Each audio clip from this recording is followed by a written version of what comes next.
Welcome. Thank you for joining me in this presentation. The best part of history is storytelling.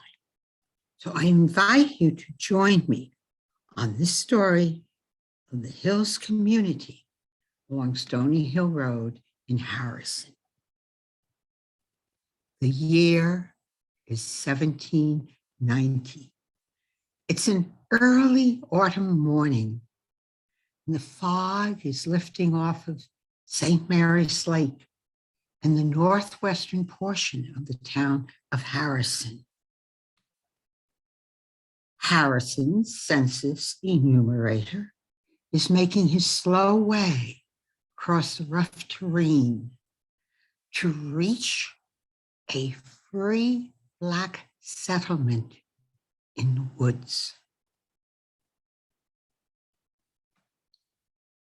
For the 1790 census, the first census taking mandated by the Constitution, the enumerator will count 7 households for a total of 31 individuals. Because this is a major early primary document for the Hills community, let's take a careful look at it and see what stories it holds. Now, these are all free Black persons. So why the name of Cull is there in parentheses, the word free? I think it is because somewhere else in the town of Harrison, there is an enslaved Black man, the name of Cull, and the census enumerator needs to distinguish between the two. Let's continue to look at these names. Zingo, Cull, Black men of self-determination who have chosen to retain their African given names.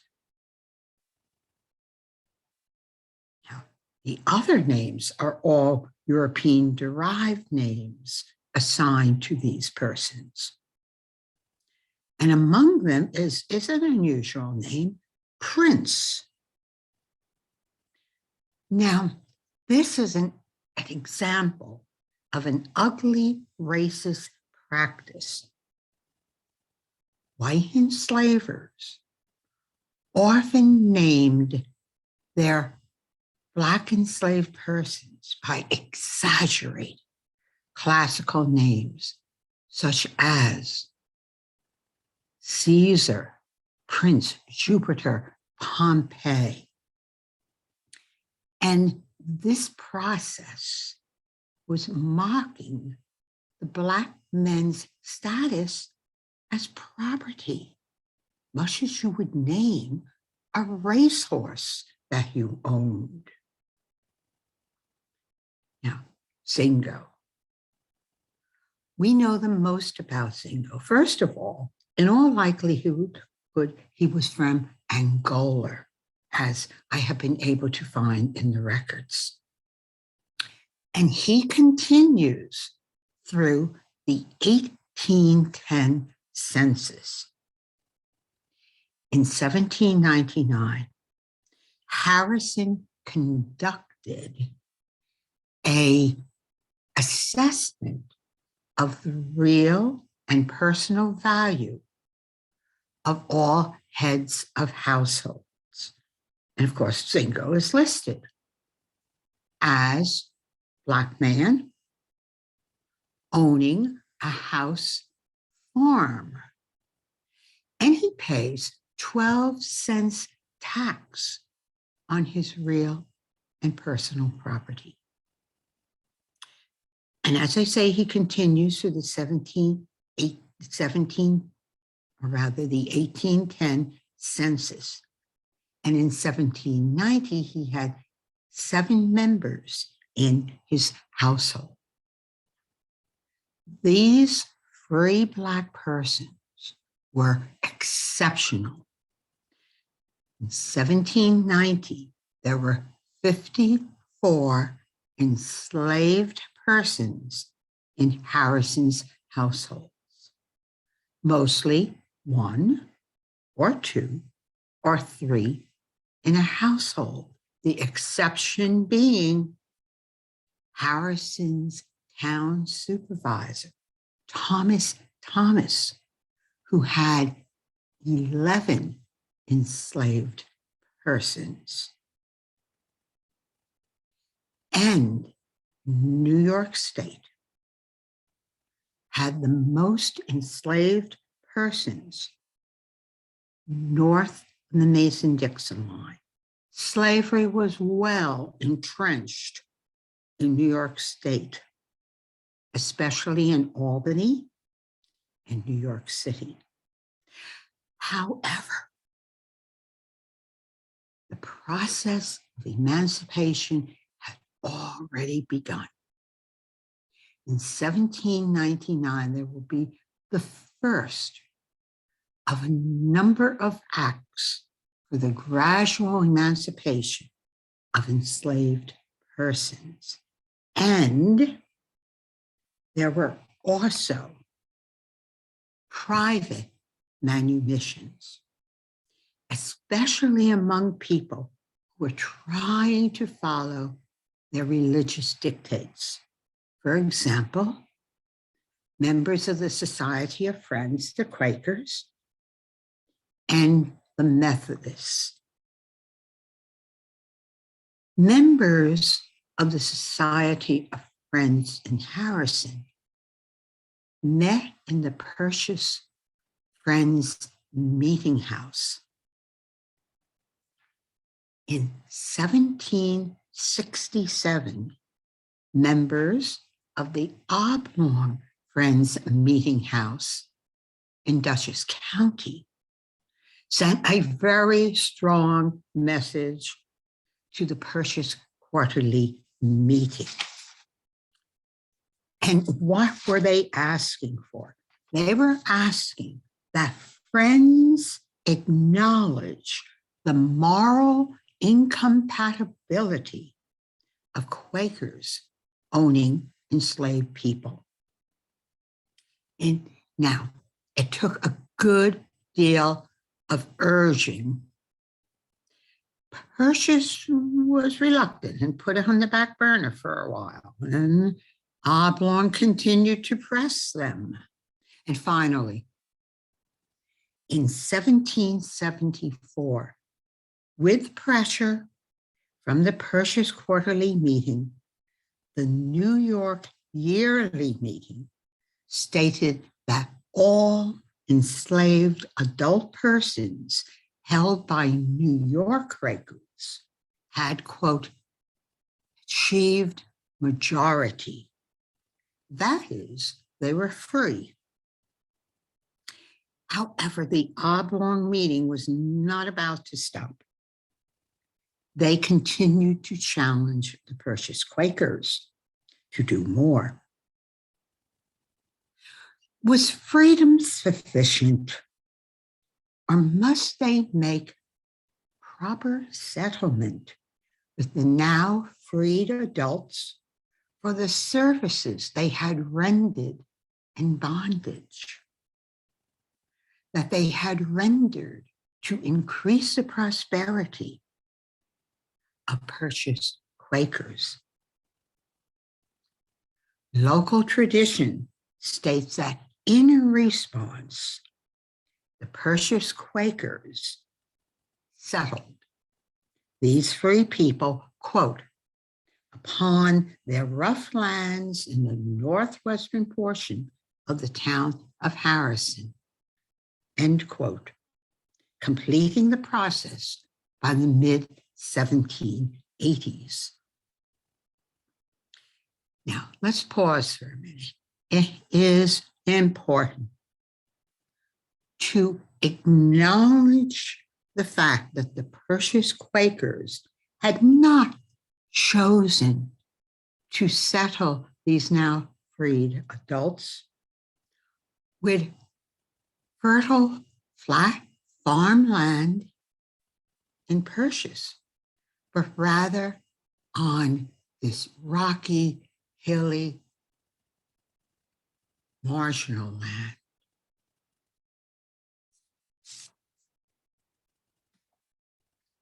Contemporary to the Quakers' efforts, the Methodists were also active in manumitting their enslaved persons. And they were influenced by the Methodist Episcopal Bishop, Francis Asbury. Now, Reverend Asbury had a very amazing circuit. He was a circuit rider. And his circuit extended from Maine all the way down into the South. He wore out many a horse. And New Rochelle, White Plains, North Castle were among the Westchester towns that Bishop Asbury visited and preached. And what did he preach? He preached, quote, "People should not be in bondage, nor should men hold other men in bondage," end quote. In 1784, the Methodist Episcopal Conference insisted upon, quote, "full and entire emancipation of every slave in the possession of the members of the church," end quote. From the first 1790 documented record of free Black households in the hills, after several decades and during several decades, the numbers of families settled in the hills increased, especially along Stony Hill Road in the Harrison section of the hills, because the hills community will encompass the rugged land where Harrison, White Plains, and North Castle joined together. And there'll be additional Black families, Black households in North Castle and a few in White Plains as well. In the 1830s, you really see the solidification of this community. You see a real increase, due in part to the reunification of families and chain migration. And part of that is due to finally the New York State Acts. And on July 1, 1827, it's the end of slavery. Now, while this was not fertile farmland by any means, and it was rough in character, that also provided a refuge from white supervision, white social control, and it was also less desirable for realty speculation. One of our, and also the concentration in Harrison was along Stony Hill Road. And these are the names of property owners along that road, as you see in brackets here. Now, one of our early records of what was life like up in the hills comes from Hills resident Elisha Barker. in 1903, he gave an interview to the local newspaper. And in it, he commented in his grandfather was born in slavery, but was liberated by his owner, William Barker of White Plains, end quote. Elisha recalled that, quote, the colored Barkers were among the first to settle in Negro Hills, where they multiplied and became a numerous family. They earned a reputation as hunters and particularly as skaters on nearby St. Mary's Lake.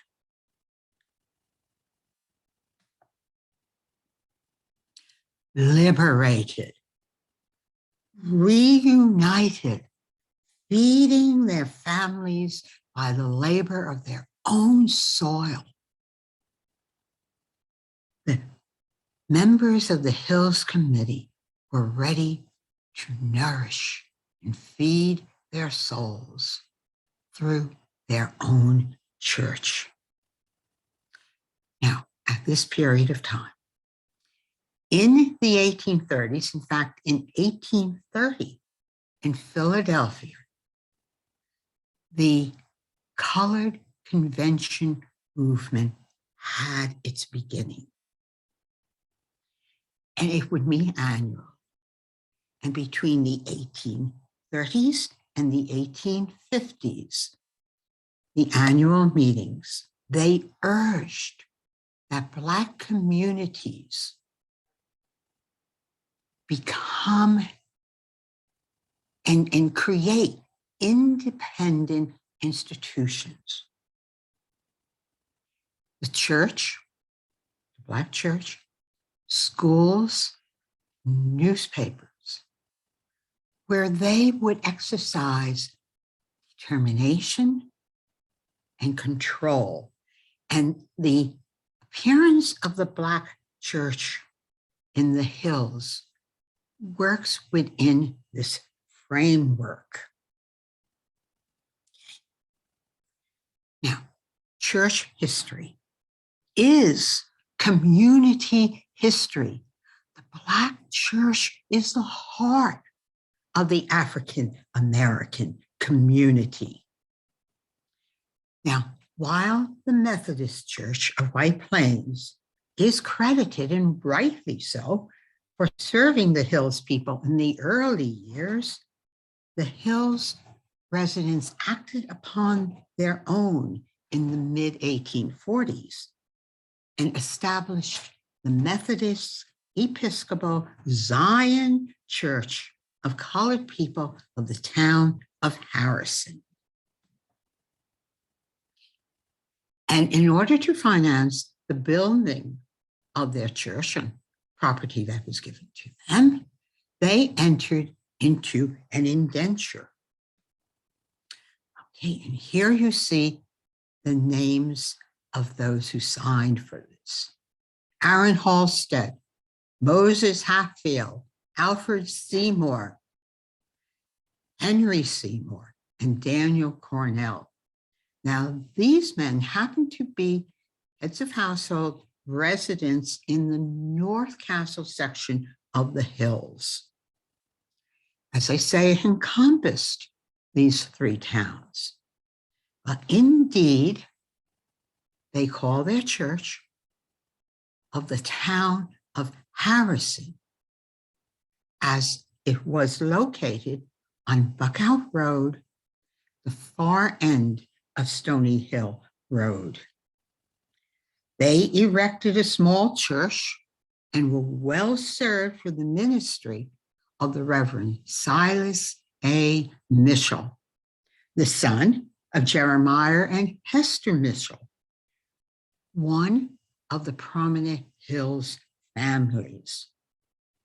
Now, with the community praying and singing together, the small wooden frame church resounded with their faith-filled expression. While serving the Civil War in the 14th Regiment, Rhode Island Heavy Artillery, Sergeant Simeon Anderson Pierce wrote to his wife, Sarah Jane, at home in the hills. And in his 5 extant letters that I found in the National Archives, the most poignant expression resonating with the Black church in the hills comes in his letter of February 15, 1864.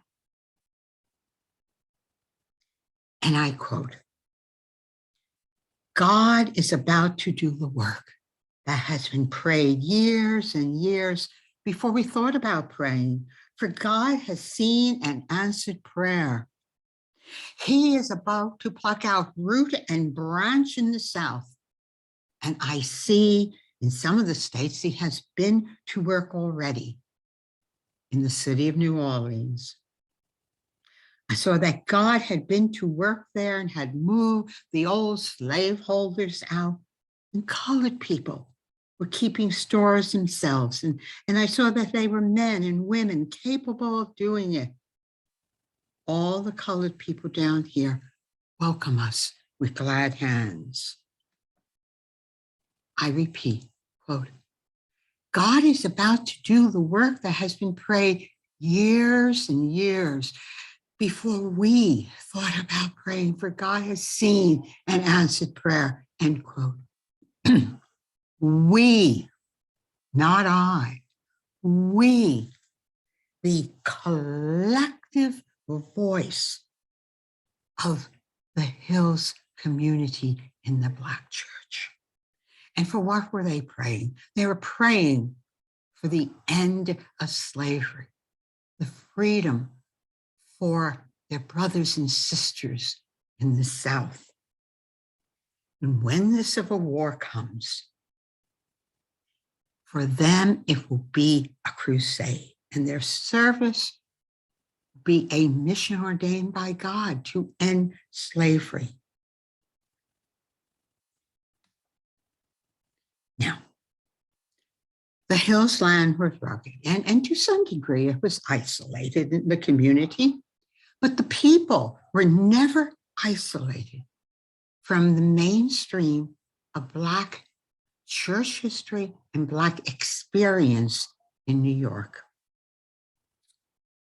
Through their church, through the Reverend Silas A. Mitchell and the other ministers who served them, they were associated with Black congregations in New York City, in New Haven, Connecticut, and in other communities, Black communities in Westchester. And the Reverend Silas A. Mitchell also acted as an agent for the prominent Black newspaper, the Weekly Anglo-African, published in New York City. Thus, through these relations, the Hills community was well acquainted with the major issues of the day, especially the Black abolition movement. Now, these religious and abolitionist ties also demonstrate another characteristic of the Hills community, and that is literacy and access to education. These articulate letters of Sergeant Simeon Anderson Pierce, for instance. Now, as was common with small Black churches, and we see this beginning in this period of time throughout Westchester, the foundation of these churches, for instance, the churches often also served as school buildings for the Black children, And this is the case in the Hills community. The Hills Church served as the school building beginning in 1843. And that is a long and interesting and complex process, as demonstrated in those articulate letters from Simeon and in the promotion of 6 Hills men to non-commissioned officers in the United States Colored Troop regiments in the Civil War. That school had educated them very well. Now, in 1860 is an important census for us to examine. And let's take a look at that.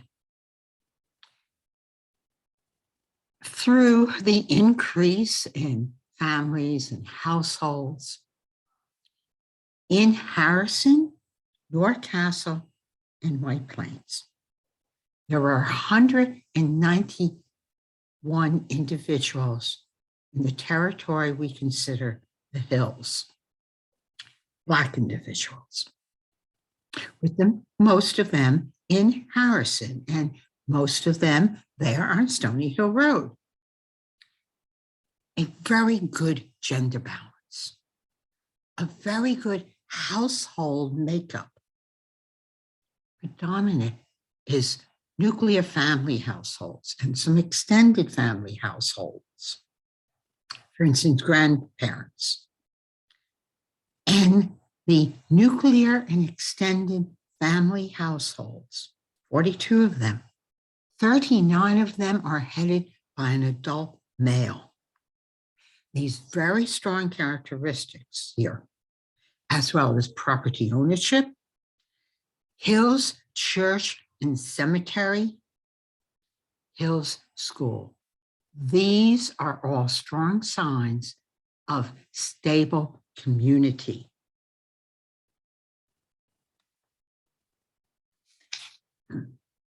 Now, in his elderly years, longtime Hills resident Harvey Seymour recalled how he earned his living in his years in the Hills. And I quote, "I own this property, which has about 1 acre of ground. I raise some vegetables on my patch of ground, which keeps us.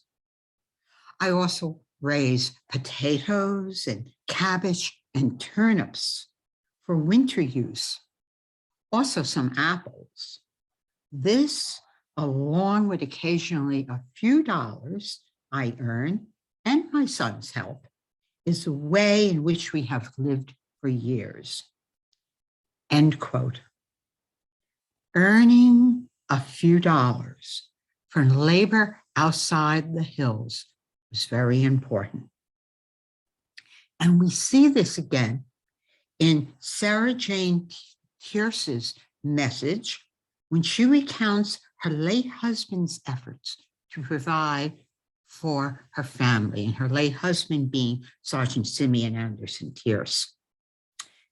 And she explains in her widow's pension records, quote, "By trade, he was a carpenter, but followed and worked at farming or as a laborer when he could not get work at his trade. Also, before his enlistment, he used to do some work in dull times at shoemaking. Anything, in fact, that he could earn an honest penny," end quote. Economic stress was increasing for all African Americans as they competed with recent Irish immigrants for jobs, for the manual and low-skilled and low-wage jobs that were relegated to African Americans because of discrimination.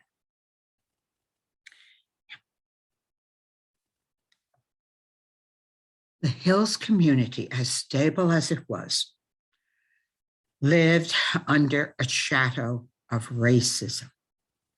And most prominent individual the most prominent racist in that area in lower Westchester County was Edmund G. Sutherland, the publisher and editor of the Eastern State Journal, Democratic newspaper that was the county's newspaper of record. And here what does it state? Anti-Lincoln, anti-Black Republican. And he expresses that as often as he can in the paper. For example, now, in the election of 1860, besides Lincoln on the ballot, there is a resolution on the ballot to end discrimination against the voting rights of Black men. In the 1821 New York State Convention, all restrictions against voting had been eliminated for white men eligible to vote, white citizens. However, they remained for Black men. For a Black man to be eligible to vote, he had to have $250 of freehold property on which he paid taxes.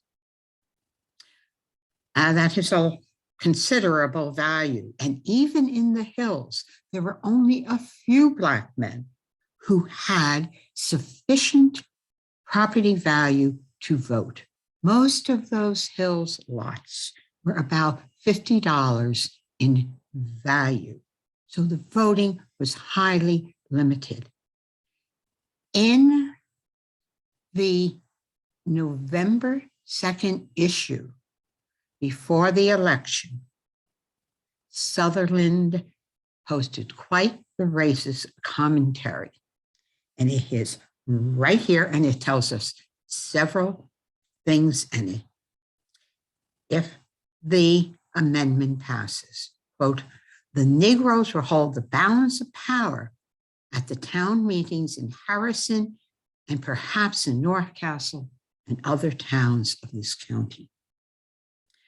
That, end of quote. That is a suggestion of the size of the population of the hills at this time.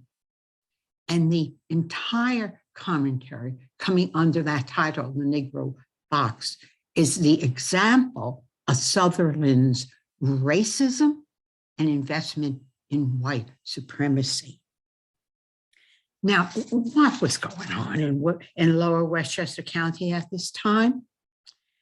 And what is happening is that lower Westchester County, politically, socially, economically, was tied to New York City's economics, social, and political ties to the plantation cotton Southern economy, which of course was through slavery. So that link has spilled over into lower Westchester, along with, as expressed in the politics. Now, looking at the very large scene here with the election of Lincoln, sets in motion the secession of South Carolina on December 20th, 1860, moving towards the establishment of the Confederacy and the firing on Fort Sumter, April 12, 1861. And Lincoln's response in asking the state to raise troops from the Federal Army to defeat the Confederacy and restore the Union. However, at this point, only white men were eligible to be in the Army. It was not open to Black men. This was a white man's war. However, In the Emancipation Proclamation of January 1, 1863, there is also a clause that opens the military, that opens the army to Black men.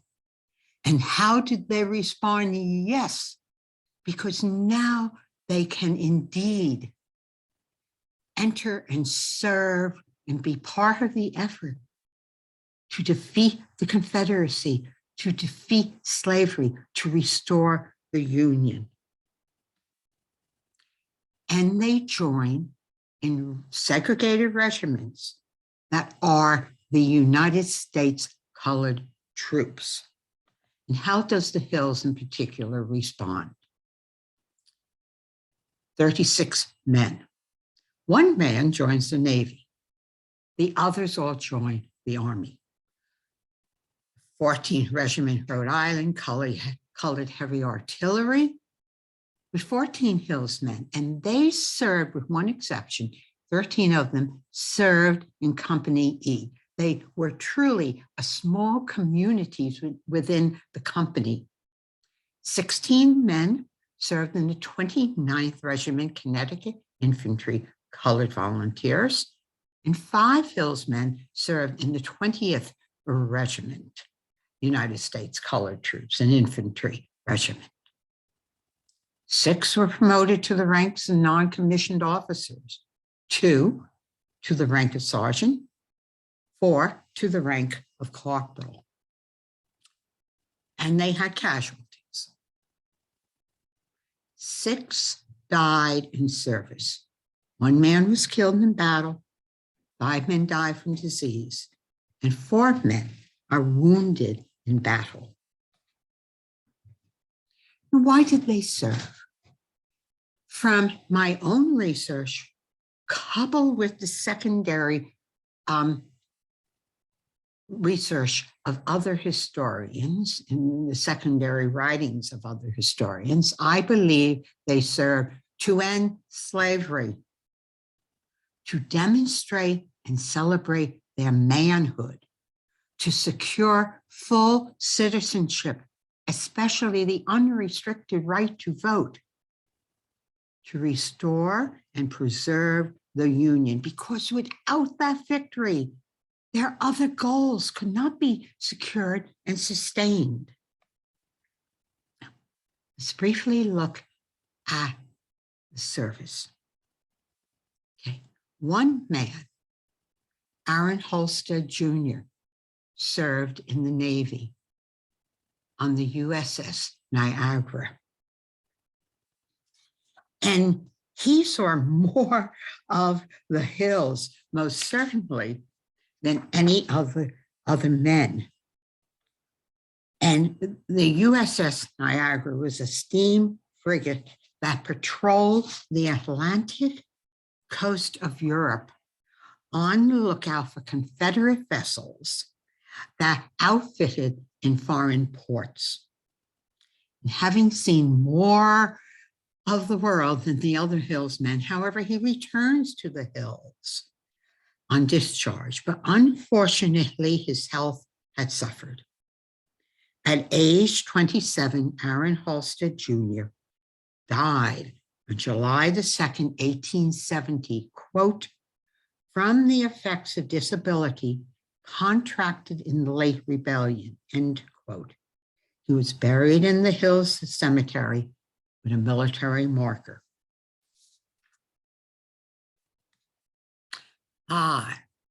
14th Regiment, Rhode Island Heavy Artillery.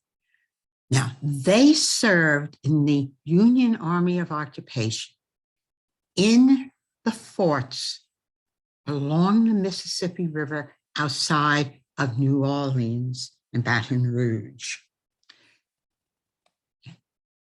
Now, they didn't experience combat, but they certainly had a lot of fatigue duty, a lot of fortification of those forts.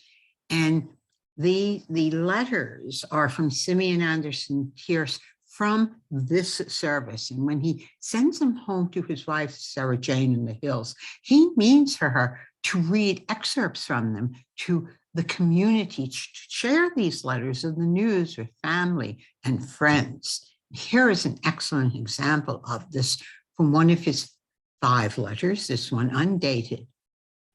Benjamin Barker and George Underhill have come to be corporals with red stripes on their legs and arms. And if we live to come home, we will be such heavy officers that you will hardly be able to touch us with a 30-foot pole. End quote. Now, as I say, they did not see combat. However, their enemies were heat, heavy fatigue duty, poor sanitation, and especially disease. And here we have Simeon's letter, March 11, 1864, to Sarah Jane. Quote, there is more or less a death in one of the companies every day. They die off like rotten sheep. For time there's one buried, there's another waiting to be buried. The doctor says it is not a cold, but inflammation of the lungs, and I have waited too long before I went to him. I want you to have that place fixed so that if me or you should die, it will always be a good place for Sis as long as she lives. The reason I say so, I don't know how soon it will be my turn, for some are taken in the morning and die before night, end quote. Sergeant Simeon Anderson Tierce of the Hills died of typhoid in Battalion Hospital outside of New Orleans on July 8, 1864. Now, 5 men of the Hills served in the 20th Infantry Regiment. And they saw very similar service to the 14th Rhode Island. In other words, they were garrisoning forts all along the Mississippi River, very similar. However, what is distinctive about them is how they were raised. Now, Democratic Governor Horatio Seymour was against raising Black troops for the federal forces, raising a New York Black regiment. So therefore, the wealthy Republican members of the Union League Club in New York City raised a regiment. And that's the 20th Infantry Regiment taken into the United States Colored Troops. And when the men are ready to move and to go south, they staged this elaborate reception in front of the Union League Club's headquarters, and it was well covered with engravings in the press. Now, 16 men served in the 29th Connecticut Regiment Infantry, colored troops, and they did have a very historically outstanding record. They served in the campaigns before Richmond and Petersburg. And their significant combat came at the Battle of Fair Oaks in Virginia on October 27, 1864. And there, Private John Lear Brown, Company G, met his death from a bullet wound. Now, on his enlistment papers, he is 23. He's single. He gives his occupation as a farmer. Of their experiences, men from the hills in the 29th Connecticut Regiment were among the very first soldiers, Black or white, to enter the fallen rebel capital of Richmond on April the 3rd, 1865, a very significant date in Civil War history. And when they entered, they witnessed the cheering, shouting, praying, gleeful, joyful multitude of now freed men, women, and children. And all witnessed the event and then wrote about it.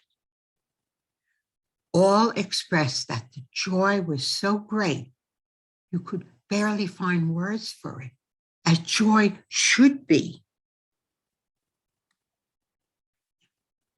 The men are discharged. Did they return home?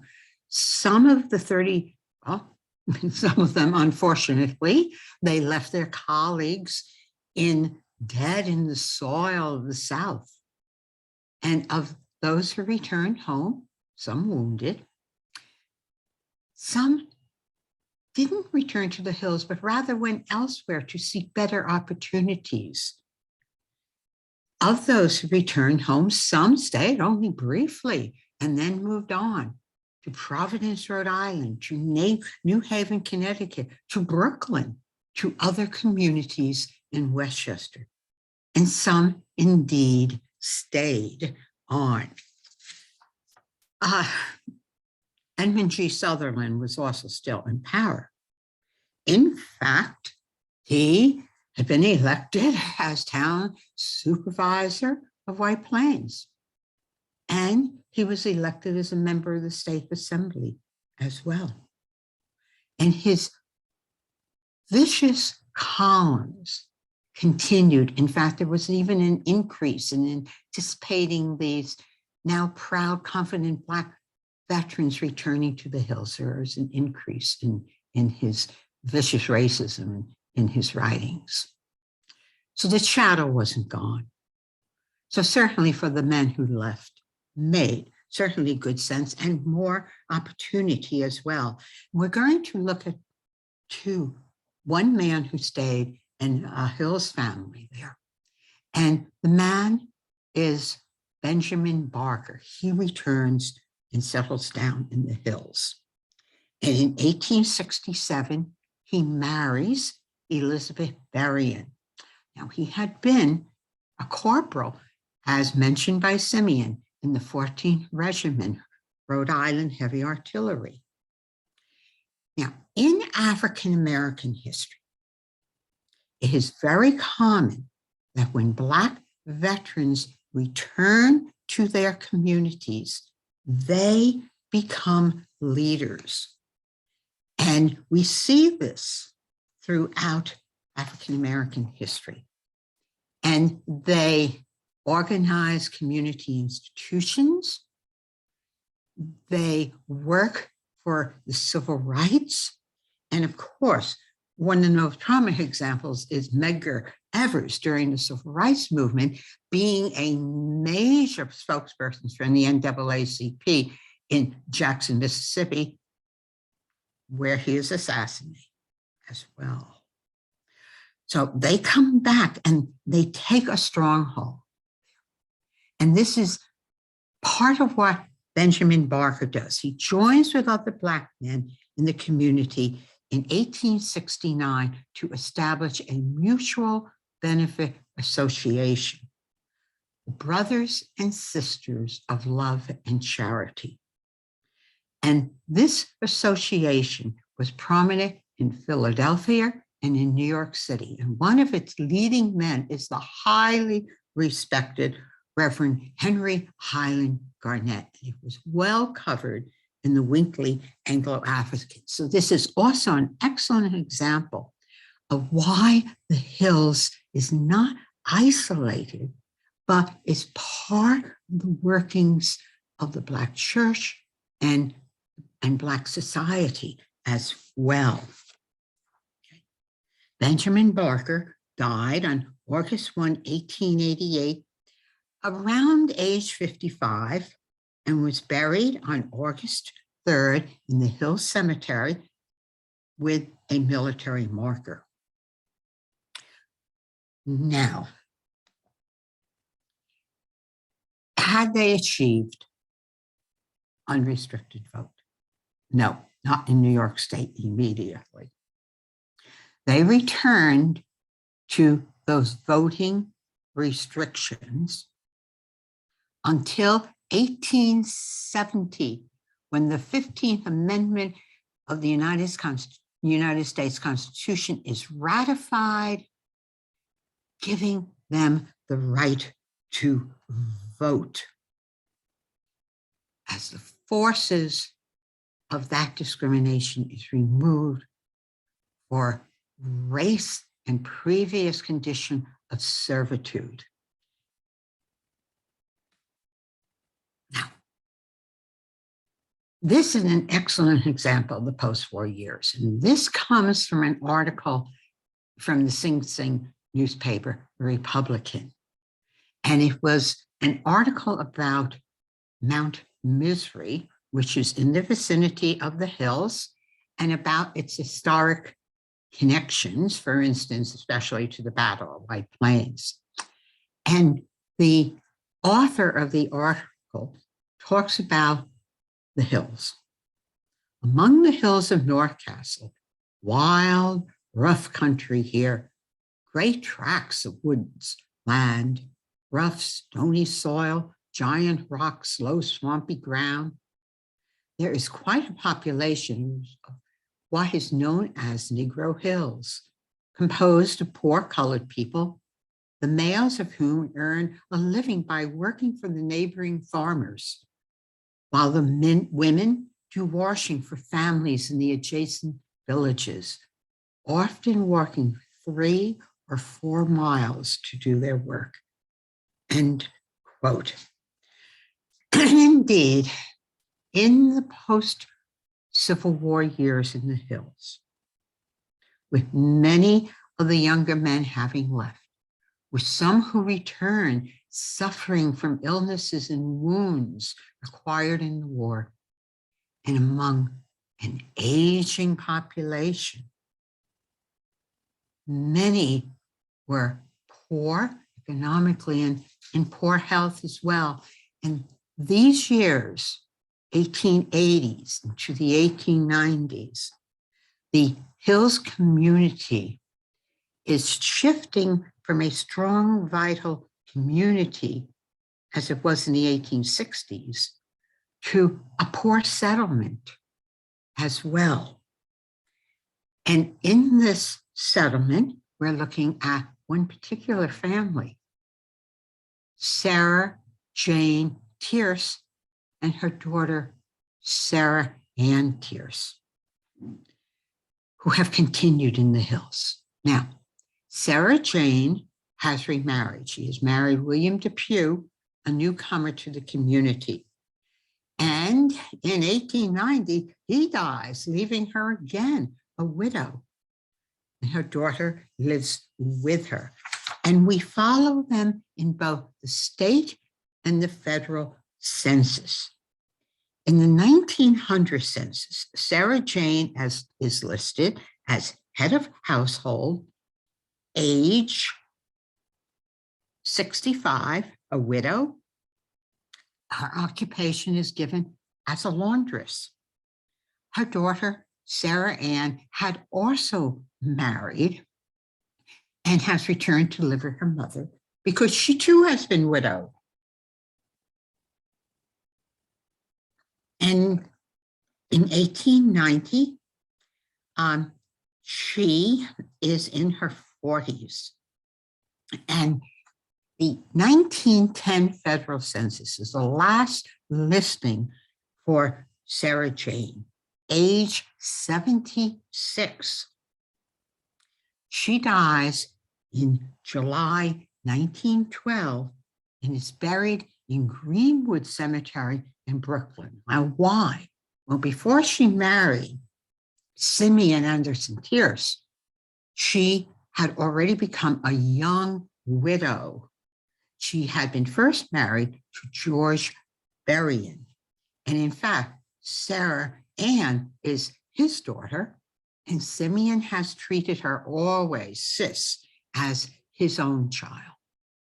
So here, when Sarah Jane is buried, she is buried with her first husband, George Berrien, in Greenwood Cemetery in Brooklyn. And I have visited and left a rose on her grave. Now, Sarah Ann continues in the family home in the Hills, indeed, and we can follow her through the 1915 state, the 1920 federal, and the 1925 state census. Okay.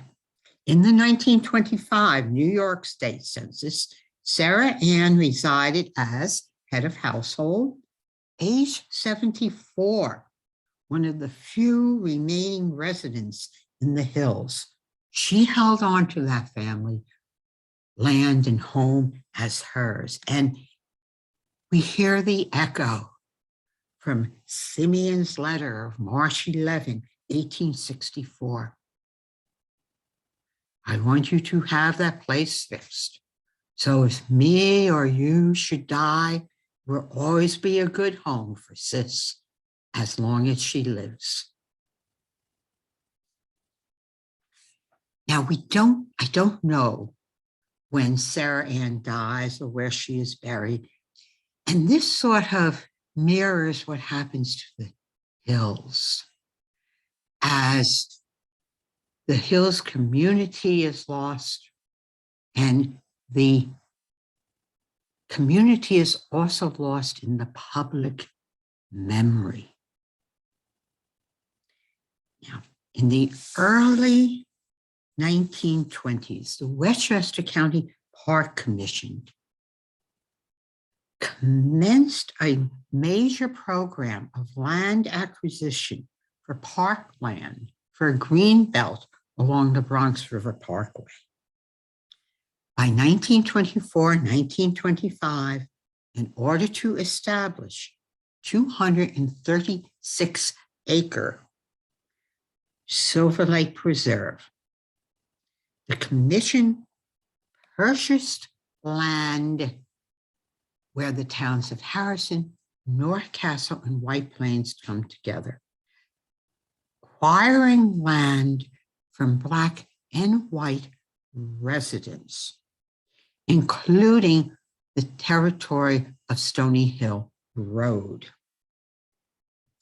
The acquisition of the Hills as county preserve assured its preservation in the rugged state, which the original settlers had found it.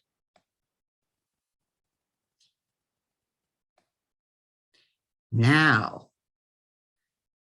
the park trails, including stone steps that lead up steep inclines to panoramic overviews, were constructed by members of the Depression era Works Projects Administration and the Civil Conservation Corps programs.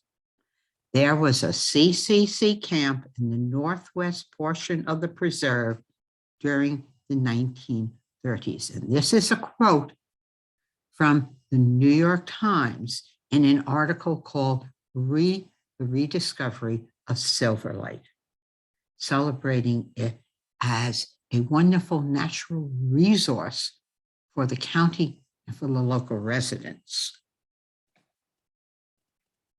Now, based on my research, in 1999, the Hills Cemetery and the adjoining Hills Church Foundation became part of the registration of National History Registry sites. And in the Hills Cemetery, it's really sacred ground. There, 13 Hillsmen, veterans of the Civil War, are buried. Indeed, sacred ground. Thank you. Thank you for attending my presentation.